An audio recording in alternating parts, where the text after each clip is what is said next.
Hello, my name is Father James Kelleher, and I'm a priest in the Society of Our Lady of the Most Holy Trinity. I'm the founder and director of Eucharistic Family Rosary Crusade. I do Rosary Crusades all over the United States, England, Ireland, and even in Central America. Today, I'd like to talk to you about Saint Padre Pio, the great mystic monk of Pietrelcina, about 5 hours south of Rome. Padre Pio was born in 1887, and he died in 1968 at the age of 81. And in that 81 years, he had one of the most phenomenal, mystical, spiritual lives you could imagine. And his spiritual life was totally rooted in Jesus and the Eucharist and in a very beautiful, tender devotion to Our Lady and the Rosary. I'd like to go into depth a little bit on that as I tell you a little bit more about his life. Even as a child, he was a boy of the Rosary because his deeply devout Catholic family prayed the Rosary every night. Even before he was 10 years old, he was receiving apparitions of Jesus and the Virgin Mary, and his guardian angel appeared to him regularly. As a matter of fact, when he became a Franciscan later on, his superior told him to write a little bit about his different spiritual experiences, and one day he said to his superior, "What does your guardian angel say to you?" And his superior looked at him like, "Well, my guardian angel doesn't appear to me." And that was the first time Padre Pio sort of understood that not everybody has their guardian angel appearing to them.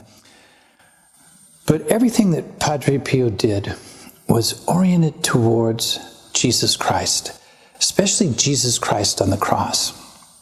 And so he entered the Franciscan order at the age of 15, and even from the beginning of his time in religious life, he suffered many different types of illness. And as a matter of fact, his superiors had to send him home for several years to try to have his mother's cooking in the mountain air where he'd grown up to help bring him back to full health. Well, it was a running battle throughout his life.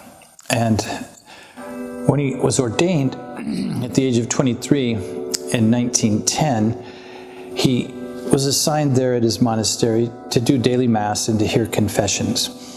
How did Padre Pio celebrate the Mass? When Padre Pio celebrated Mass, he saw it as a total entering into and surrender to the one saving sacrifice of Jesus on the cross. And so he would get so totally immersed in the meaning of the Mass that he would lose track of time, and his Masses would last 2 or 3 hours. But the people who came to his Masses, they loved it because they saw the beauty and depth of his devotion and love for Jesus in the Eucharist. Now, later on, his superiors had to say, "Hey, Pio, it's beautiful how you celebrate Mass, but could you just keep it to an hour?" So under obedience, he began to have his Masses just last an hour. But what actually helped him to come deeper and deeper into union with Jesus and to have a greater surrender when he celebrated the Mass was that his preparation for celebrating the Mass. He would get up at 3 in the morning and he would go up into the choir loft in the chapel there at the monastery, and he would kneel down in front of, there's about a 5-foot tall crucifix, and he would just gaze upon our crucified Lord. And in these moments of prayer, Jesus spoke to him in a very powerful way.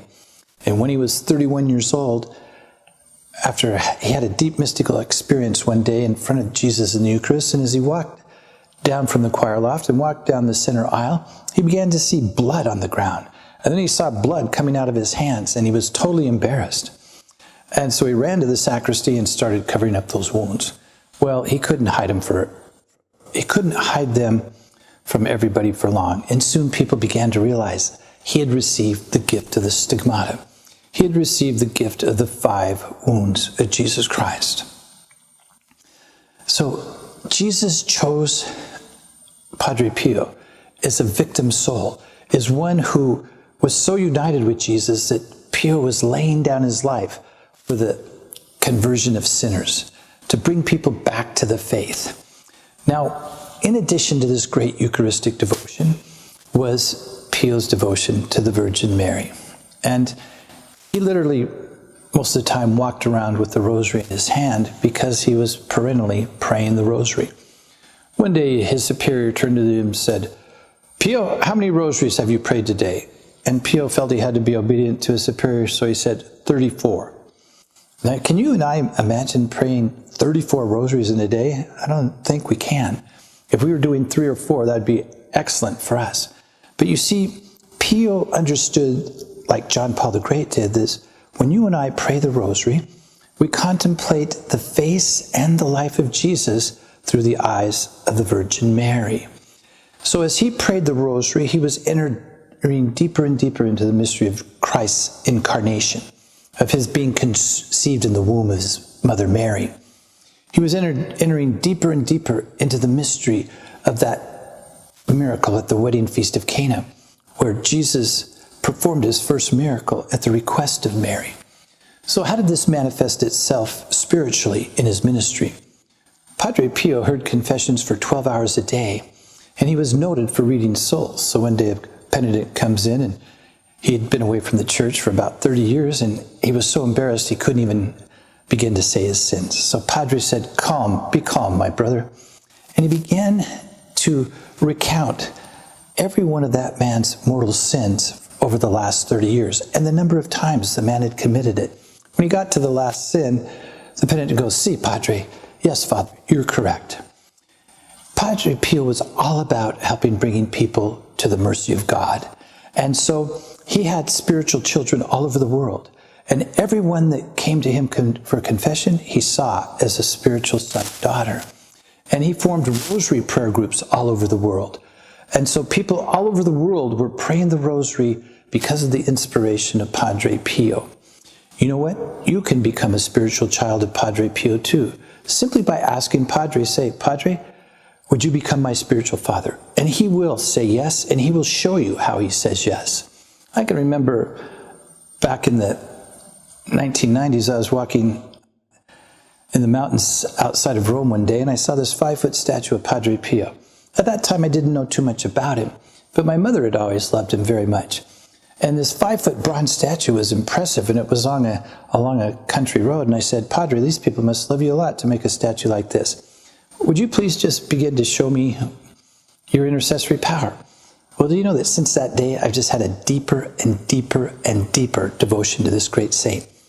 And I was very blessed that through his intercession, I was able to be at his canonization in the year 2002. Padre Pio was a man of faith. Padre Pio was a man of courage. Padre Pio was a man who always pointed all of his spiritual sons and daughters to Jesus on the cross. And he always carried the rosary in his hand. And he had a very famous saying that went like this: "Pray, hope, and don't worry. Ave Maria."